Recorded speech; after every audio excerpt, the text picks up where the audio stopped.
Monsieur, madame, bonjour. Aujourd'hui, nous recevons une très haute personnalité de la politique centrafricaine. Monsieur Martin Ziguélé, bonjour. Bonjour. Vous êtes ancien Premier ministre de Centrafrique et président du mouvement de libération du peuple centrafricain. Vous avez séjourné fin février dernier à Rome, avec d'autres personnalités issues de la classe politique centrafricaine et de la société civile. De quoi était-il question à Rome? En quoi cette rencontre est importante pour le peuple centrafricain? Je vous remercie et je voudrais féliciter l'équipe de Pigeon Vert TV pour tout le travail de communication et d'information que vous faites en direction de la population centrafricaine et plus particulièrement en direction de la jeunesse, parce que l'information, lorsqu'on est bien informé, on réagit comme un bon citoyen. La réunion de Rome a été convoquée à l'initiative de la communauté Sant'Egidio. La communauté Sant'Egidio est une communauté de laïcs à Rome qui est spécialisée dans la résolution des crises politiques, des crises même ouvertes qui se déclarent sur des continents comme l'Asie, comme l'Afrique, avec la guerre de Mozambique ou la Casamance, en Amérique latine, etc. Ils ont une expérience certaine dans l'accompagnement des pays en crise vers la solution de leurs problèmes politiques. C'est pour ça que la communauté Sant'Egidio, qui est déjà intervenue en Centrafrique dans le cadre du pacte républicain qui a été signé sous la transition lorsque Michel Diotodia était au pouvoir, et qui est intervenu également pour parler avec la communauté musulmane centrafricaine il y a moins d'un an, a estimé qu'aujourd'hui, dans la perspective du Forum de réconciliation nationale, il était important de réunir les principales forces politiques du pays pour leur demander de s'engager dans la paix, dans l'unité et dans la concorde nationale, de s'engager pour trouver une issue politique à la crise centrafricaine. En quelque sorte, s'engager à aller vers des élections, parce que les élections constituent le moment unique dans une démocratie où la parole est donnée au peuple pour le choix de ses dirigeants, mais pour le choix aussi de ceux et de celles qui demain traiteront au fond des différents problèmes qui ont amené notre pays à cette situation difficile. C'est pour ça que pendant 3 jours, des responsables politiques qui travaillaient chacun de son côté ont été réunis pour examiner tous les freins à la cohésion nationale, tous les freins à la paix, et pour faire un appel commun au peuple centrafricain et à la communauté internationale pour demander en fait d'appuyer le gouvernement centrafricain, d'appuyer aussi le peuple centrafricain à aller aux élections dans la paix, dans la dignité et dans la concorde nationale. C'était cela l'objectif. Si vous voulez, pour me résumer, la réunion de Rome est une préparation politique du forum de Bangui. Merci, M. Martin Ziguélé. Alors, que pensez-vous du forum prévu courant mars ou avril 2015 à Bangui?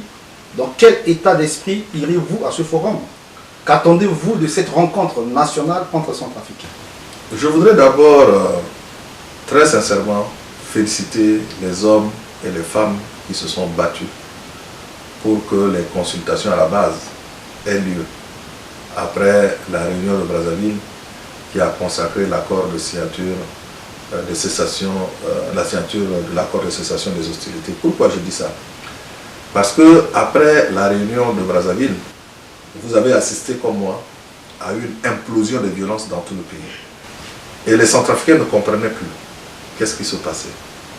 Et le gouvernement avait mis en place un processus après Brazzaville qui devait se constituer avec des consultations à la base, puis après le Forum national à Bangui.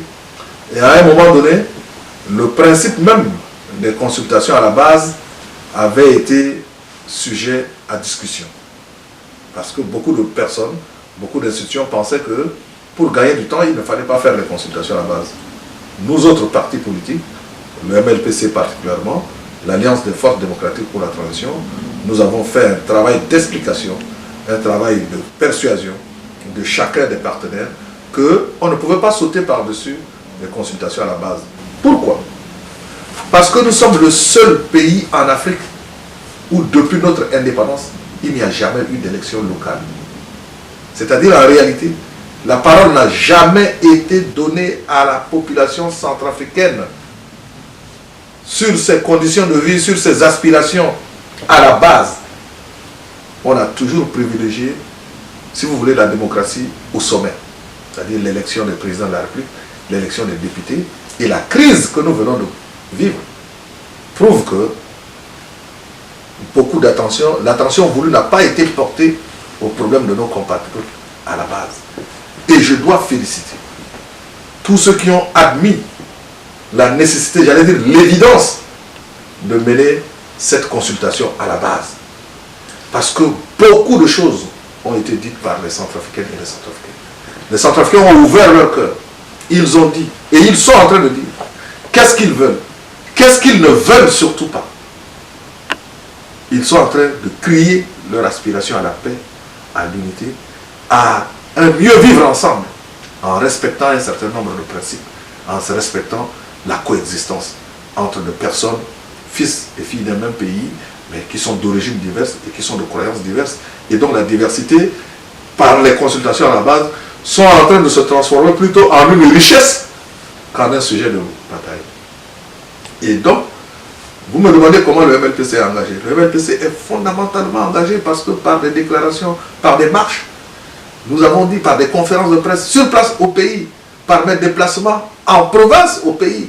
J'ai expliqué aux uns et aux autres que c'est une chance divine que nous ayons cette consultation à la base et que demain, il y ait le forum de Bangui. Le forum de Bangui va s'articuler autour de 4 grands thèmes. Premier thème, paix et sécurité. Nous avons perdu la paix depuis un certain nombre d'années. Il faut aller vers. Deuxième thème, la reconstruction du pays. Troisième thème, la refondation des forces armées centrafricaines.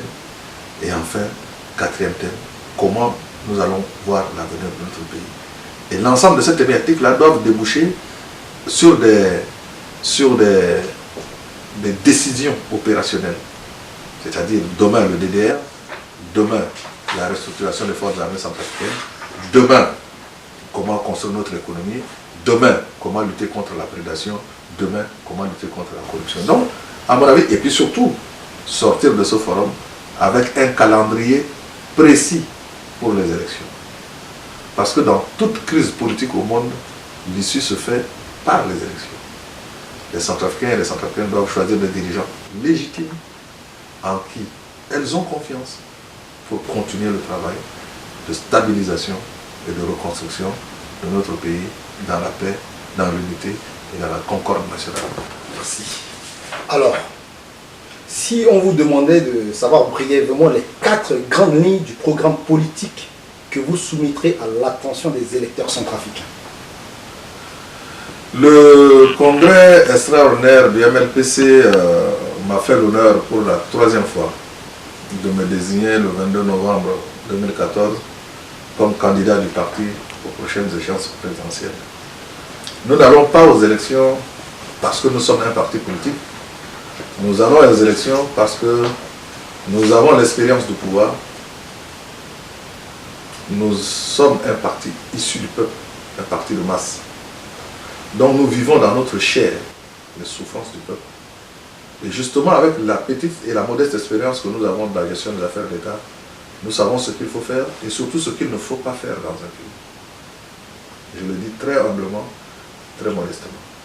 C'est pour ça que le programme de MLPC tourne autour de 3 triptyques. Premier impératif, réconciliation. On ne peut rien faire dans une nation où la haine, où la peur de l'autre constitue le ciment de la vie de tous les jours. Chrétiens contre musulmans, musulmans contre chrétiens, entre les musulmans, celui-ci contre celui-là, et entre les chrétiens, telle obédience contre telle autre, telle religion contre telle autre, quel quartier contre telle autre, telle famille contre telle autre. C'est la voie de la perdition. Premier point, non, réconciliation. Mais réconciliation lucide. Lucide, c'est-à-dire nous réunir autour des valeurs de la République. Et tous, égaux en droit, égaux devant nos devoirs également. C'est ça la République. Deuxième point, rassemblement. La République centrafricaine est une et indivisible. Et l'indivisibilité et l'unicité de notre pays, nous l'avons eu au prix du sang de Barthélemy Bougainda. Et c'est peut-être parce que nous avons oublié ce message de rassemblement que nous sommes dans la situation où nous nous trouvons. Troisième point, si nous sommes réconciliés et que nous sommes rassemblés, le troisième chantier que le MLPC mènera, c'est celui de la reconstruction. Donc c'est les 3 R. Réconciliation, rassemblement, reconstruction. Réconciliation, rassemblement, reconstruction. Ok, merci. On disait tout à l'heure que vous avez déjà perdu les élections une fois en 2005 et une deuxième fois en 2011. Ce que nous voulons savoir, est-ce que vous avez tiré les leçons de ces échecs? Et dans quel état d'esprit vous présentez-vous à nouveau devant les électeurs centrafricains en 2015? Oui, c'est vrai, j'ai perdu les élections en 2005.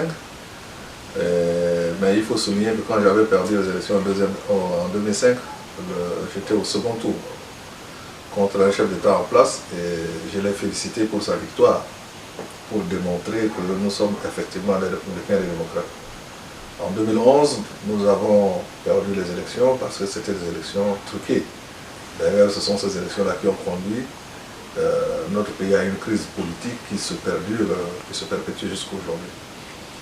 Et c'est vrai, maintenant, je vais aux élections pour la 3e fois, comme François Mitterrand, qui n'a pu gagner les élections qu'à la 3e reprise. Je vais à ces élections avec un état d'esprit de militant. Je pense qu'en 2005 et en 2011, nos compatriotes ne me connaissaient pas suffisamment. Et dans tous les cas, je respecte leurs décisions, parce que c'est cela la démocratie. Maintenant, avec les nombreuses crises que notre pays a connues, et malgré les provocations, malgré les désinformations, malgré la malveillance certaine des uns et des autres, aujourd'hui, je peux dire que les Centrafricains me connaissent mieux. Ils savent mieux qui je suis comme être humain, avec des insuffisances, mais avec cette volonté toujours de faire en sorte que notre pays puisse avancer. Et on ne gagne pas seul les élections. On gagne des élections avec son peuple, avec ceux et celles qui pensent qu'on peut améliorer notre quotidien. Et c'est ces personnes-là avec qui je travaille ou vers qui je regarde, c'est avec cette personne-là que si les Centrafricains le souhaitent, nous allons tous gagner et ce sera une victoire, pas d'un individu qui a peut-être échoué 2 fois et qui va aux élections 3e fois, mais ce sera la victoire d'un peuple qui veut se donner une direction, qui connaît le pays, qui a une certaine expérience du pays et qui a surtout, comme je le disais, cette volonté militante, parce que je suis d'abord un militant. C'est-à-dire je crois que demain peut être mieux qu'aujourd'hui, à condition que nous nous battions, à condition que nous croyons en ce que nous faisons et à condition que nous soyons fidèles à nos engagements et à condition également que nous soyons attentifs aux préoccupations du peuple qui seul détient la légitimité. Je suis tout à fait d'accord avec vous, d'autant plus que les médias vous présentent pour cette fois-ci comme un candidat favori, un candidat le plus sérieux, à même de gagner, soit même au premier tour. Que ressentez-vous? Mais je pense que ce n'est pas une appréciation fortuite des médias. Ce n'est pas une position gratuite des médias. Vous savez que les médias fonctionnent également comme des services de renseignement. Donc les médias ont dû constater les différentes prises de position des leaders d'opinion dans notre pays. Et puis certainement aussi, les médias ont des capteurs, comme on dit, au sein de la population, au sein d'un groupe assez important de Centrafricains. Et ils estiment peut-être que le candidat du MLPC est en meilleure posture que les 2 fois précédentes. Le sentiment que j'en ressens, ce n'est pas un sentiment de fierté personnelle, c'est un sentiment d'exigence. Et puis, comme dirait quelqu'un, il ne faut jamais vendre la peau de l'ours avant de l'avoir tué. Il ne faut pas en tirer surtout un sentiment d'autosatisfaction. Ça veut dire simplement que tous ceux qui croient à la démarche du MLPC doivent continuer à se battre, doivent continuer à mobiliser, à expliquer et à convaincre. Parce que comme disaient les Grecs, il n'y a de vent favorable que pour ceux qui savent où ils vont. Merci. À votre avis, quelles sont, selon vous, les 3 principales attentes du peuple centrafricain? Lorsqu'aujourd'hui vous prenez 9 compatriotes, vous prenez 10 centrafricains, que ce soit à Bangui, que ce soit en Provence, que ce soit dans les camps de réfugiés, que ce soit à l'extérieur du pays, vous leur demandez de vous dire dans l'ordre quelles sont leurs préoccupations. Ils vous diront d'abord la sécurité. Deuxièmement, la cohésion sociale. C'est-à-dire que les Centrafricains arrêtent de se voir comme des ennemis. Et puis troisièmement, le redressement du pays. Ceux qui sont de ma génération, ou ceux qui sont même d'une génération postérieure à la mienne, ont le net constat, font le net constat que notre pays est tombé. Mais c'est une chute qui se fait dans un fracas social, éthique, moral, politique. Donc, la première chose que les Centrafricains veulent, ils veulent la sécurité. Cette sécurité, ils veulent qu'elle soit assurée en priorité par les forces armées centrafricaines. C'est pour ça que, depuis toujours, depuis 2005, mon discours s'axe sur les forces de défense et de sécurité opérationnelles pour notre pays. Ce n'est pas aujourd'hui que je dis ça. Je dis ça depuis les élections de 2005. Et pourquoi je dis ça? Parce que si nous sommes tombés en 2003, c'est parce que déjà la faiblesse structurelle de notre armée était une réalité. La première puissance militaire du monde est aussi la première puissance économique du monde, les États-Unis d'Amérique. Ce n'est pas un hasard. Parce qu'il y a une relation nette et évidente entre la sécurité et l'état de l'économie. Vous ne pouvez pas avoir un pays développé si vous n'avez pas de forces de défense et de sécurité à même de faire le travail. C'est une illusion qu'à un moment donné, les intellectuels africains ont caressé de savoir que l'armée n'était pas utile, que les dépenses de sécurité étaient des dépenses improductives, etc. Mais je pense qu'aujourd'hui, avec ce que nous voyons, et chez nous, et ailleurs, la sécurité des pays doit être au cœur du développement. Donc cette attente des Centrafricains est justifiée. Deuxièmement, la cohésion. Regardez, la première puissance économique du monde est le pays où il y a le plus de personnes d'origine diverses. Et c'est encore les États-Unis. Ça veut dire que la diversité est une source de richesse. Ce n'est pas une source de conflit. Et que les Centrafricains comprennent que s'il y a beaucoup d'étrangers chez nous, ça veut dire que notre pays va bien. Parce que quand vous allez quelque part, vous ne vous asseyez pas au soleil, vous vous asseyez sous l'ombre. Et depuis les temps immémoriaux dans nos villages, on dit que si tu as un village et que les gens quittent leur village pour venir habiter chez toi, épouser des femmes chez toi, cultiver les champs chez toi, c'est que tu es un bon chef et que tu as un bon village. Donc, la diversité est une source de richesse. Ça ne doit pas être une source de conflit. Et naturellement, la troisième chose, c'est la reconstruction de l'économie. Notre pays est un scandale sur le plan, d'abord, de la richesse des sols. Il n'y a pas un seul kilomètre carré de sable ou de Sahel ou de désert en Centrafrique. Dans la zone sud de notre pays, nous avons près de 10 mois de pluie par an. Et dans la zone nord, un minimum de 5 mois de pluie. Nous ne sommes plus que 4,5 millions d'habitants. Sur un territoire aussi grand que la France, la Belgique et le Luxembourg réunis. Nous avons 15 millions d'hectares de terres cultivables. Et 0,5% seulement. 0,5% seulement est cultivé de manière artisanale chaque année. Qu'est-ce que nous demandons à Dieu? Sinon la paix, la sécurité et l'intelligence nécessaire pour mettre en valeur ces richesses. Vous remarquerez que je ne parle même pas de mines, ni de pétrole, ni d'or ou de diamant. Parce qu'il n'y a que de richesse que la terre. Nous sommes des fils de paysans. En faisant une agriculture responsable, en faisant de l'élevage, nous pouvons mettre ce pays debout. Et nous pouvons être un grenier pour les pays structurellement déficitaires, comme les pays qui sont au nord de la RCA. Et ça, il faut le faire. Et pour le faire, il faut que le peuple accepte le message que nous lui portons. Merci. Il y a un dicton qui dit que la charité bien ordonnée commence par soi-même. Alors nous voudrions bien savoir la conception que vous avez de la diaspora centrafricaine. Et quel rôle aimeriez-vous voir jouer les Centrafricains de l'extérieur? Et si vous avez un petit conseil pour eux? Non, je n'ai pas de conseil à donner à la diaspora, mais j'ai fait un constat. Lorsque, en 2003, après le coup d'État qui a été perpétré contre le régime de MLPC, dont j'étais le dernier Premier ministre, je me suis retrouvé en France, j'ai constaté que les Centrafricains de France, en fait, de France et d'ailleurs, ils vivent quotidiennement avec le cœur au pays. C'est un constat que j'ai fait. Tous les jours que Dieu fait, ils vivent avec leur cœur au pays. Je ne peux pas classifier les diasporas et dire que telle diaspora aime son pays plus que d'autres. Mais je pense que si on prend les diasporas qui aiment le plus leur pays, africains, en Europe ou ailleurs, les Centrafricains se trouvent dans le premier lot. Ils ont un attachement passionnel au pays, un attachement de cœur. Et vous savez que ça, c'est déjà un capital très important.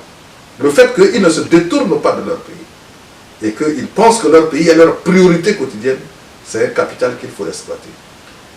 Aujourd'hui, avec les troubles que notre pays connaît, la chute de l'économie, la chute du niveau d'éducation, mais ceux qui vont pousser, les locomotives qui vont pousser la renaissance de la RCA se trouvent dans la diaspora. Et c'est pour ça qu'il faut cesser des querelles de positionnement personnel. Il faut regarder lucidement comment faire en sorte que les Centrafricains puissent appuyer encore plus, ceux de la diaspora puissent encore appuyer plus leur pays et que leur pays aussi les écoute et les appuie aussi dans leur volonté, soit de recommencer une nouvelle vie dans le pays, soit de rester là où ils sont et de contribuer au développement de leur pays. Et il y a diverses formes. Vous avez des enseignants, vous avez des médecins, vous avez des entrepreneurs, vous avez des artistes, vous avez beaucoup de Centrafricains à l'extérieur qui gagnent bien leur vie, qui se sont épanouis, qui se battent et qui sont prêts à consacrer une partie de leur vie pour le travail de leur pays. C'est des modalités qu'il faut étudier avec les institutions internationales pour aider à ce qu'ils puissent consacrer du temps à leur pays ou bien repartir dans leur pays si c'était leur choix. Avec ce qui s'est passé dans notre pays, avec l'effondrement de l'État, avec l'effondrement du pays, avec l'effondrement du système éducatif, du système de santé, etc. D'abord sur le plan des ressources humaines, l'avenir du pays se fera avec des hommes et des femmes issus de la diaspora. Comme cela s'est fait après la crise en Côte d'Ivoire. Vous avez vu, il y a eu un mouvement important de cadres supérieurs du secteur privé et du secteur public qui sont repartis en Côte d'Ivoire après la crise pour animer, développer leur pays. Je crois que ce mouvement-là se fera. Mais il faudra s'asseoir pour regarder, parce qu'il y a des standards de vie, il y a des standards de rémunération atteints au sein de la diaspora en Europe, qu'il faut bien gérer pour que le retour ne soit pas traumatisant ou frustrant pour ceux qui voudront mettre donner de leur temps, soit en totalité, soit en partie, au service de leur pays. Sur le plan économique également, il faut créer les conditions pour que notre pays, qui n'a jamais en réalité pu mettre en place un secteur privé national, puisse aider à l'éclosion de start-up initiées par les uns et les autres de la diaspora. Et sur le plan, par exemple, je prends de l'habitat, tout est à faire en Centrafrique. Et je pense qu'avec l'expérience des uns et des autres, on peut mettre en place des systèmes qui permettent aux Centrafricains, quel que soit, où qu'ils soient, de pouvoir, pour leur vieux jour, ou tout simplement pour diverses autres raisons familiales, avoir un chez-soi dans leur pays, tout en étant là où ils vivent. Ce qu'il ne faut pas faire, c'est qu'il ne faut pas jeter la pierre à la diaspora. Parce que j'entends certaines personnes dire que la diaspora de tel pays, du Sénégal ou du Mali, est plus entrepreneur que la diaspora centrafricaine. Mais ça, ce sont des jugements de valeur. Il faut prendre le taureau par le corps, il faut organiser la diaspora, il faut savoir ce qu'elle attend, il faut voir ce que le pays est capable de faire pour que, dans ce commerce, c'est-à-dire dans cette relation entre la diaspora et le pays, entre le pays et la diaspora, que tout ce qui peut sortir de là soit des choses positives, aussi bien pour le pays dans son ensemble que pour les membres de la diaspora pris individuellement. Et c'est dans cette vision commune-là que nous nous inscrivons. Merci. En parlant de la vision, nous voudrions bien aussi savoir votre vision politique par rapport à la jeunesse et à la femme centrafricaine. Vous savez, je lis beaucoup la presse centrafricaine et je crois qu'il y a un consensus qui s'est dégagé pour dire que la rébellion qui s'est déclenchée dans notre pays, les troubles politiques qui ont précédé cette rébellion-là, sont la conséquence aussi de l'échec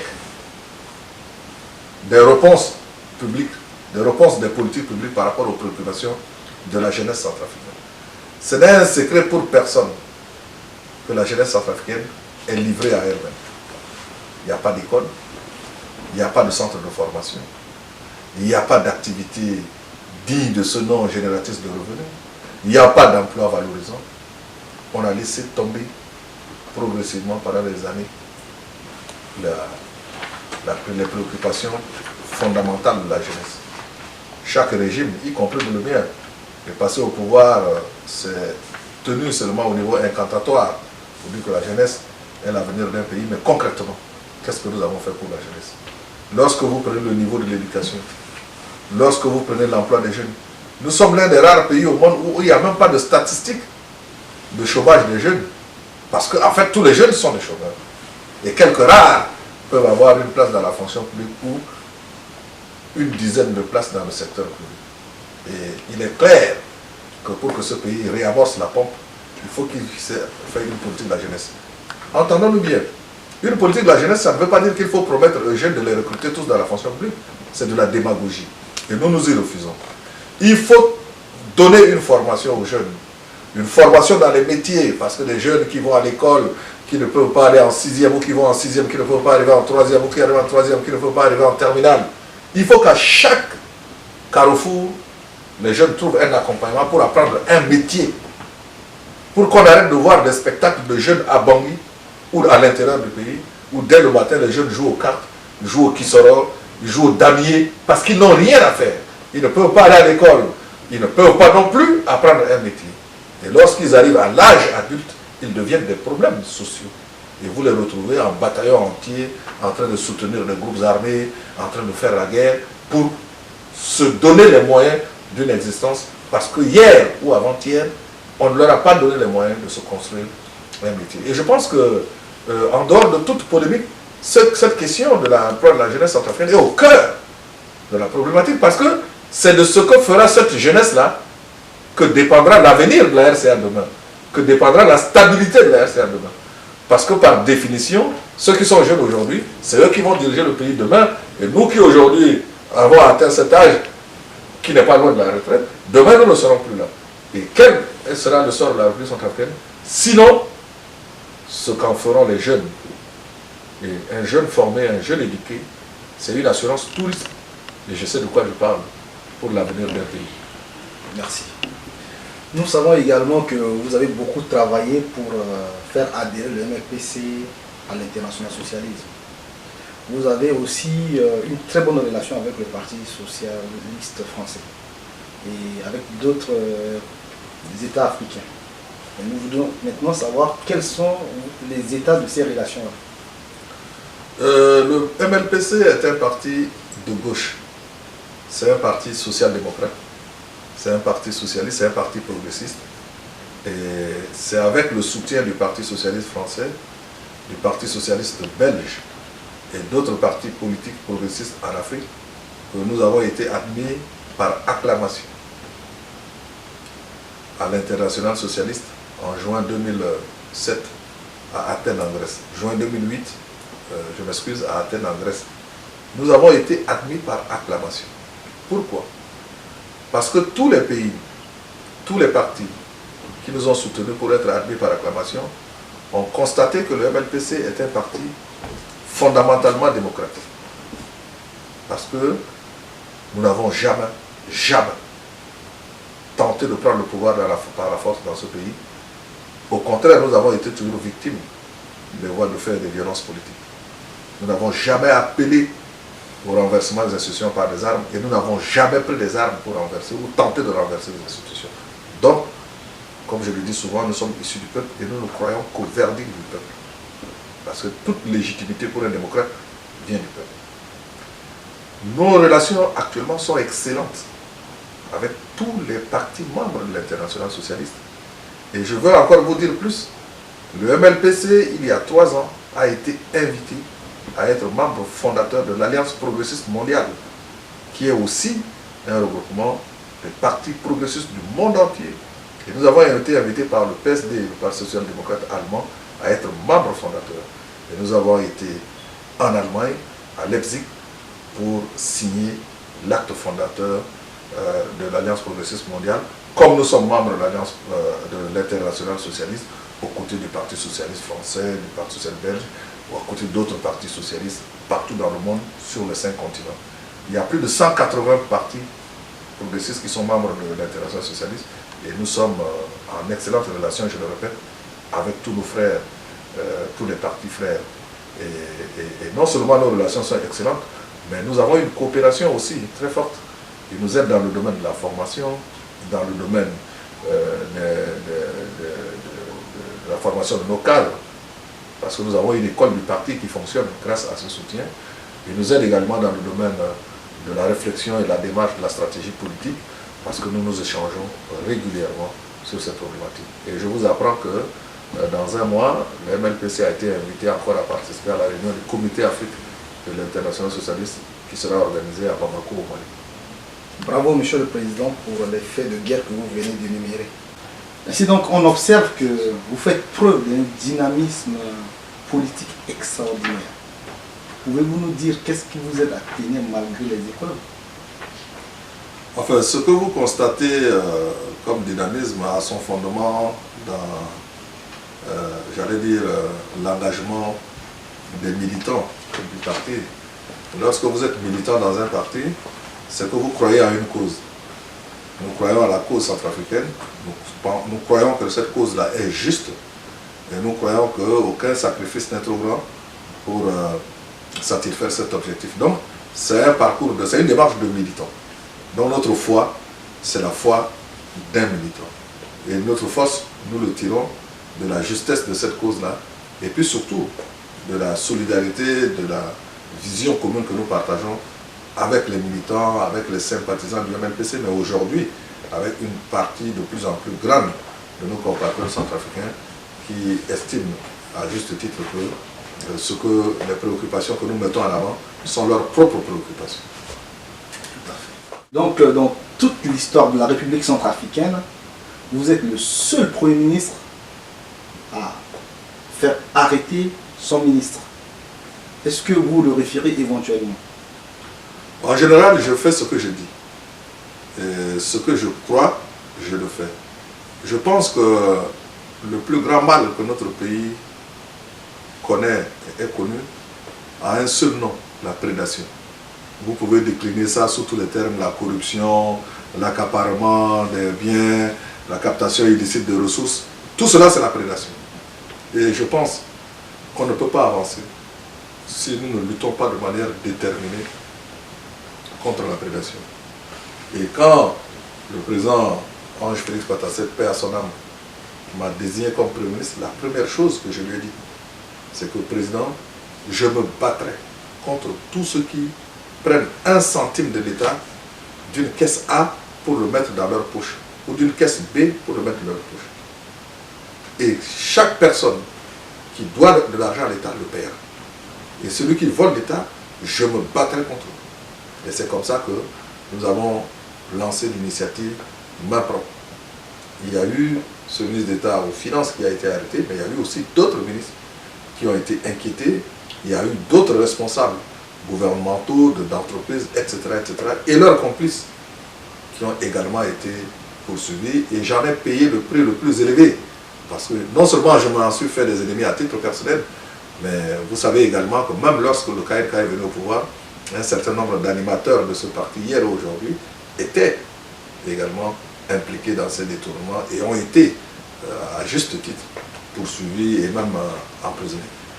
Mais je pense que lorsque on veut servir son pays, on veut servir l'État, il faut qu'on soit d'accord sur une chose, tout le monde a le même devoir. Tout le monde a le même devoir, c'est de respecter le bien public. Tout à fait. Alors, qu'est-ce que vous pensez aujourd'hui de la profusion des partis politiques en Centrafrique? Je pense que c'est un signe de la vitalité de notre démocratie à ce moment-là de l'histoire. Et avec les années, lorsque la démocratie centrafricaine sera plus enrichie, plus expérimentée, et avec le temps, il y aura des recasements, des regroupements qui se feront de manière idéologique. Mais aujourd'hui, c'est comme nous sommes dans le printemps, en quelque sorte, de la démocratie centrafricaine. Et donc, c'est normal qu'il y ait plusieurs canaux d'expression, ça prend la forme de partis, de taille inégale, de composition inégale. Mais je pense que ce n'est pas en soi une mauvaise chose. C'est l'expression de la pluralité des opinions. Et il y aura des points de convergence qui se feront avec le temps. Ok. Alors, votre parti, le MLPC, fait partie de l'Alliance des forces démocratiques pour la transition, en abrégé AFDT. Quelle est l'ambiance au sein de cette structure politique? L'AFDT, l'Alliance des forces démocratiques pour la transition, regroupe 7 partis politiques, dont le MLPC. Cette alliance est actuellement présidée par le Rassemblement démocratique centrafricain. C'est le président Désiré Kolingba qui est le président actuel, mais il a demandé au président Sioké d'achever le mandat. Nous avons une ambiance fraternelle de travail et j'espère que nous continuerons à travailler la main dans la main dans la confiance mutuelle pour faire avancer la cause de la démocratie de notre pays dans l'unité. Nous apprenons à vivre et à travailler ensemble parce que le pays est notre pays. Et donc si nous travaillons ensemble aujourd'hui, demain nous pouvons continuer à travailler ensemble parce que nous nous connaîtrons mieux. Donc ceci dit, si vous accédez à la magistrature suprême de la République centrafricaine, vous allez gouverner avec vos amis de la FDT. Je gouvernerai avec tous les Centrafricains si le peuple centrafricain me fait confiance demain. Parce que, comme je vous le disais depuis le début de notre entretien, ce qui nous a tués, c'est notre division. Ce qui nous a tués, c'est l'absence de confiance les uns envers les autres. Donc aujourd'hui, non seulement nous ne pensons pas que nous allons gagner seuls, mais en plus, c'est une obligation, c'est un impératif que demain, que tous les démocrates, tous les républicains, tous les patriotes travaillent ensemble. Merci. Nous arrivons pratiquement à la fin de notre émission. Pouvez-vous vous adresser en sango au peuple centrafricain?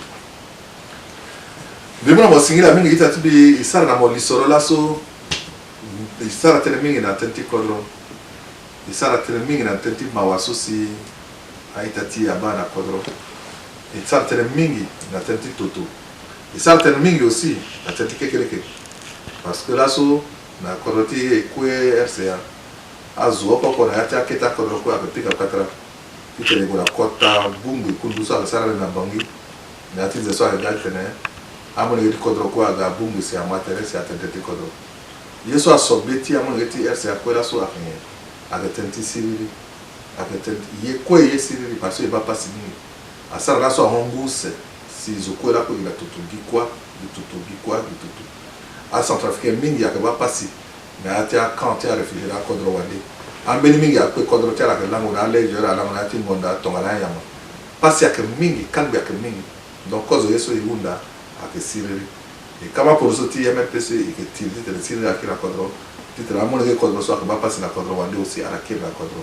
Titera soit que va passer la yatia a gonda be yamana ya akira kolotia ou seyeni akatenti sécurité soit atene a kwati turu la koloti beni kodro ko so na dunia so si turu tulu a kape so a kape tongara so la ni gbeti mali amadu tumani turu atene tongara mbokora mbo apere akamboti zoso ala wala datmos dura datmos mbodo la gasiti agatene atemo ya datmos donc ce soit que Bata Kodoti a que tout le Kodoti. Et dans la CMRPC, là, pour être so il faut ça pour être là, tout le la force armée centrafricaine, ce que Yermi Faka, il faut la Kira Kodo, il faut la Sarkwa, à la Bata Kodra, Bata Kodoti.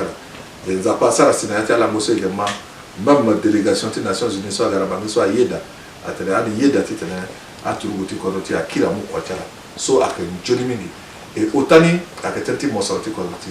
Azwaba pasi mingi na kodro nzara ke mingi kwa ke mingi pasi ke mingi lega ikape ekola ikape dati yoro ikape mais ayeso kwa ake I là c'est il doit tenir il kirna manche de chemise na peko si mu kodroni ya na nguzu donc à cela ni boka santé na tenir mu kodroni nguzu kodroni ati il doit tenir mu kodroni na nguzu ake kota kwa mingi soit que kwa tizo okopepe avec quoi tu zoti région okopepe avec quoi tu mara okopepe avec quoi tu centrafricain quoi voilà mon moment tu ti do ti banga ti bongo wala mo sara nzapa wala mo sara nzapa pe wala mo sara nzapa ti musulmi wala ti chrétien wala mo sara nzapa ti ndende il faut yanga ti oko ti tene isara si kodo ti asigna ti ponoso timbi ala kwala inga la nando so la ni so baba patase ada wala kwa pepe bila bi premier ministre aussi a iga sara coup d'état na bilolo be piso coup d'état so sara ti so lao ko bi ira centrafricaine tene ala ga wara bi mungo be fazo pepe lao ko bi sara shoni na quadrati bi pepe lao ko bi matera benzo tene bi wana ko pepe et d'ailleurs l'élection sera ni en 2005 bi wani bi gonda zo sera ni gagner élection en 2011 qui est été électionné parce qu'il est à Ginzi. Mais là encore, le matériel a été à quadra parce que les tensions sont parce que les venaient avec les mingi. À la base, les MLPC, à Zigiri, là, il y a un garage à la quadra, à Tensoko, avec les Wataka. Et à Centrafrique, là, avec les habitants, à Bougi, venaient, ils étaient à Mamou, à la base, depuis ça, et que ça, la quadra, il s'est quoi, il choni bébé, il était choni bébé. Il faut que l'année si ça pas pique à il couait bumbu ok il sort contre il était sur bien là il bara la mingi il bara maman il bara de sokoué ta sokoué ça yeda c'est habitué c'est à marketer était sur bien là so ça passe là si amuna ngangu amuna fini amuna mabe amuna lengo songo aussi qui était il occupé la quadratique de ça c'est quadratique à ganjonindo so ça va faire quoi que ganjonda dans tiambela mo le quadratique so à la gabamara na litiamo le quadratique à la veni et à bamara so place bamara ramonda place bamara ngati quadratique voilà Singila mingi na la Kotazo. Nous vous remercions monsieur Martin Zingile pour votre disponibilité. Monsieur, madame, merci beaucoup pour votre attention sur Pigeon Vert TV et à bientôt. C'est moi qui vous remercie.